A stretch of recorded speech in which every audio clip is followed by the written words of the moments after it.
चिमणे माझी माहेरी काशी रे बुधवारी चिमणे माझी माहेरी काशीला बुधवारी लग्न झाल्यावर जाण बाईला परया घरी लग्न झाल्यावर जाण बाईला परया घरी लग्न झाल्यावर जाण बाईला परया घरी माझी माहेरी रातील कोटा गवरी माझी माहेरी रातील कोटा गवरी झाल्यावर जाण बाईला परया घरी झाल्यावर जाण बाईला नवऱ्याच्या घरी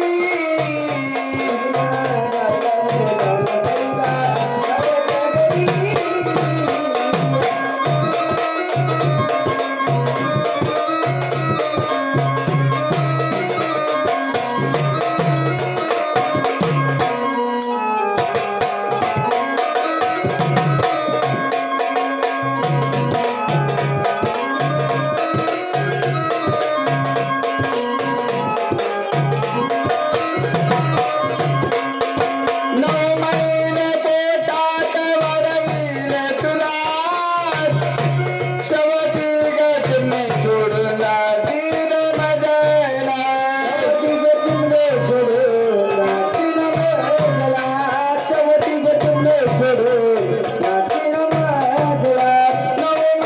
पोटात वाढविल तुला शेवटी गजने सोडून जाशील मजाला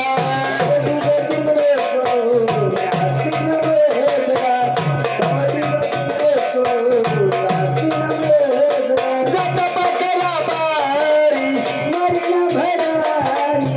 पकला बारी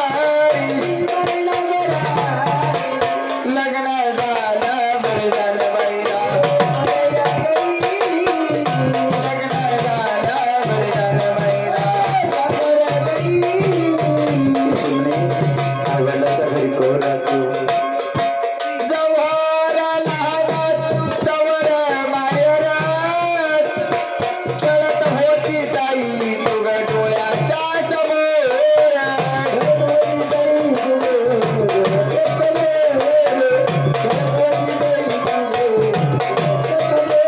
ओ जव्हार लहानात तवर माहेरात खेळत होती ताई तुग डोळ्याच्या समोर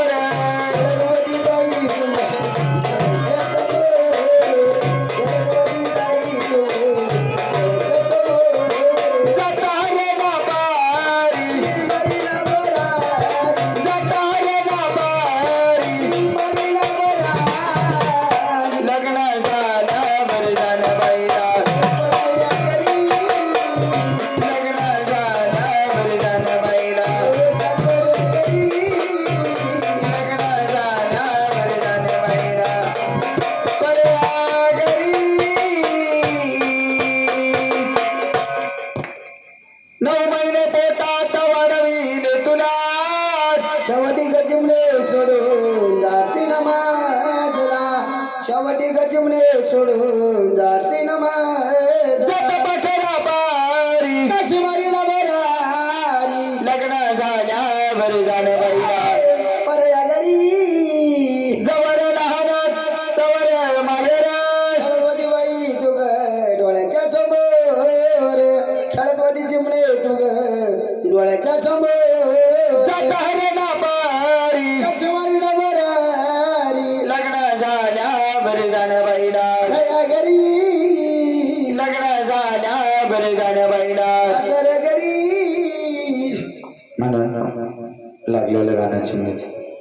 चिमणी म्हणजे एक लहानशी मुलगी जोपर्यंत लहान असते आई वडिलाची लाडाची दाराची असते ती चपुली अंगणामध्ये रिंगते अंगणामधून ती चपुली अंगणवाडीमध्ये जायला लागते अंगणामधून ती चपुली वर्ग वाढत चालते ज्यावेळेस त्या चपुलीची 10वी-12वी होते त्यावेळेस बिचारा बाप सकल तो टांगो विस्तान करतो मारुतीच्या पारावर दर्शनासाठी जातो त्याच वेळेस मित्रमंडळी जमतात इकडच्या तिकडच्या गप्पा निघतात त्यातून एक जण म्हणतो रामभाऊ तुमची मुलगी 12वी शिकली लग्न करता का लग्न हा शब्द बापासाठी नवीन नसतो, पण विचार करतो आतापर्यंत ऐकलं होतं लोकांच्या मुलीचं. माझी मुलगी लग्नासारखी झाली मला कळलंही नाही. त्याच वेळेस मित्रमंडळीमधून उठतो, घरचा रस्ता धरतो, दिवसभर शेतामध्ये काम करतो, संध्याकाळपर्यंत सर्व विसरून जातो. संध्याकाळी सर्वजण एकत्र येतात, सर्वजण जेवायला बसतात. बायको ताट वाढून देते, ताटातला घास तोडण्यापर्यंत नेतो. त्याच वेळेस नातेवाईकाचा फोन येतो, रामभाऊ तुमच्या मुलीसाठी चांगलंच आहे, लग्न करता का? त्याच वेळेस नवऱ्याला बायकोला सांगते, का हो आपल्यासाठी छकुलीसाठी चांगलंच आहे, लग्न करायचं का? त्यावेळेस त्याची बायको खवळती, म्हणते, का हो झाली का माझी मुलगी शहाणी, झाली का माझी मुलगी धुरळ फुडेल, त्या तिला एका बंद करून हो तुम्ही मोकळे. त्यावेळेस त्याच्या बापाच्या डोळ्यात पाणी येतं. बाप म्हणतो, अगं जशी ती तुझी मुलगी आहे ना तशी माझी सुद्धा मुलगी आहे. ज्यावेळेस तुझा होकार मिळेल त्याच वेळेस मी तिचं लग्न करीन. तुझा होकार मिळाल्याशिवाय मी तिचं लग्न करणार नाही ग. चांगला विचार कर, रात्रभर विचार कर, सकाळी मला सांग. त्यावेळेस संध्याकाळी सर्वजण झोपतात. आईच्या डोळ्याला डोळा लागत नाही. कसा लागणार? माणसाला जर कधी एखादी वस्तू जर कधी विकायची असली 4 वेळेस विचार करतो. पोटचा गोळा विकायचे. संध्याकाळी झोपतात, आईच्या डोळ्याला डोळा लागत नाही. त्याच वेळेस रात्रीचे 12 वाजतात. नवऱ्याला उठवते, नवऱ्याला म्हणते, अहो तुम्ही मला संध्याकाळी सांगितलं होतं ना आपल्या छकुलीचं लग्न करायचं, काही हरकत नाही, करा तिचं लग्न. पण अहो माझ्या तुमच्याकडे फक्त एकच हात जोडून विनंती आहे, जेव्हापासून तुमचं आणि माझं लग्न झालं ना तेव्हापासून मी तुमच्याकडे काहीच मागितलं नाही हो.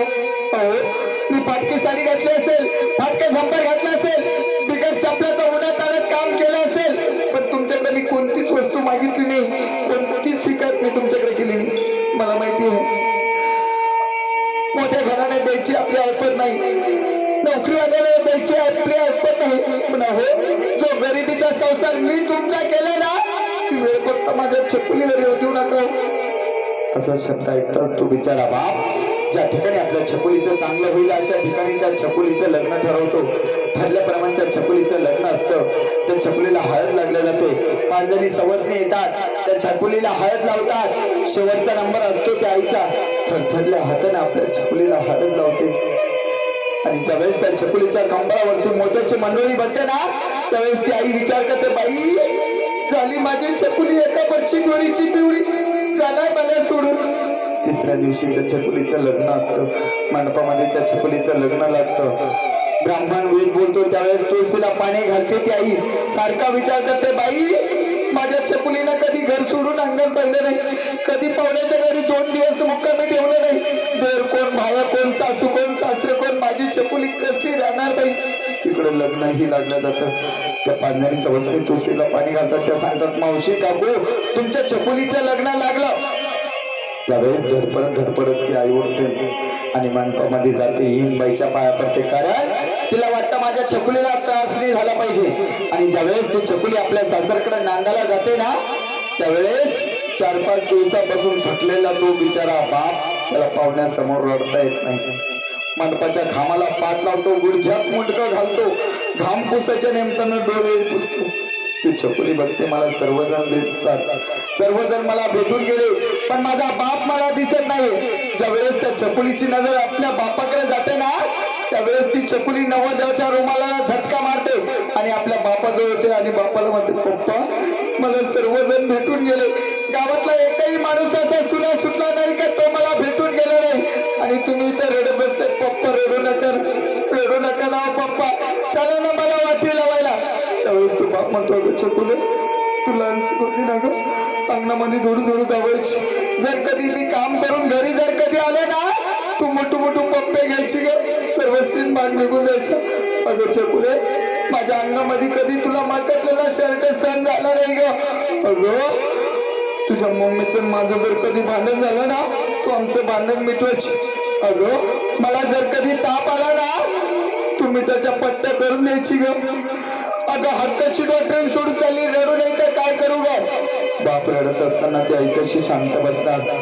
ती आई येते आणि आपल्या छकुलीला सांगते, का ग छकुली बापासोबत बोलली, आईला बोलूशी वाटत नाही का? आजच तुला माहेर परक झालं, सासर बोट लागायला लागलं का? त्यावेळेस ती छकुली आपल्या आईच्या गळ्यामध्ये पडते आणि मोठ्या नांबाला बोलते, नाही आई अशी काय बोलती ग, अगं लहानपणापासून तो मला किती जीव लावला, तो हाताच्या फोडाप्रमाणे जपला ग. कधी मला चुलीचा चटका सुद्धा बसू दिला नाही आई. माझा खूप लाड पुरवला आई. बापासोबत बोलते, आईसोबत बोलते, आणि लहानपणापासून त्या भावासोबत हुंडाळा घालणारी ती छकुली, ज्यावेळेस आपल्या भावाकडे त्या छकुलीची नजर जाते ना, त्यावेळेस तो भाऊ दरवाजामध्ये हात टांगून उभा असतो. आपल्या छकुली भावाकडे जातो आणि भावाला सांगते, का रे दादा, लहानपणी मी तुझ्या पाठी दप्तरला पोहायचे, तुझ्या खोड्या काढायचे, तोच राग मनात धरून बसला ना. त्यावेळेस तो भाऊ आपल्या तावडीच्या गळ्यामध्ये पडतो आणि सांगतो, तावडी नाही ग, अगं तू गेल्याच्या नंतर मला कोण जीव लावील, तू गेल्याच्या नंतर मला कोण घास भरवील, तू गेल्याच्या नंतर मला कोण जीव लावणार आहे ग. खरंच आहे. विचारा त्या बहिणीला जिला भाऊ नाही, विचारा त्या भावाला जिला बहीण नाही. एखाद्या छकुलीला भाऊ नसतो, ती विचार करते, परमेश्वरा जर कधी मला आंधळा पांगळा लोळा कोळा भाऊ जर कधी दिला असता, मला दिवाळीला घ्यायला आला असता. ती ताई आपल्या भावाकडे दुसरं काहीच मागत नाही, फक्त त्या छकुलीला दिवाळीची आठवण येते. जाता जाता ती छकुली आपल्या भावाला सांगून जाते, दादा मी असताना तू पप्पा सोबत भांडायचा, मी असताना तू मम्मी सोबत भांडायचा, त्यावेळेस तुमचं भांडण मिटवायला मी होते, आता तुमचं भांडण मिटवायला कोणी राहिलं नाही. पप्पाला जीव लाव, आईला जीव लाव, मी चालले रे दादा, मी चालले. त्यावेळेस जाता जाता तो भाऊ त्या छकुलीला काय सांगतो, बहीण अंगणात भाऊ दरवाजात, बहीण भावाला कशी पातिया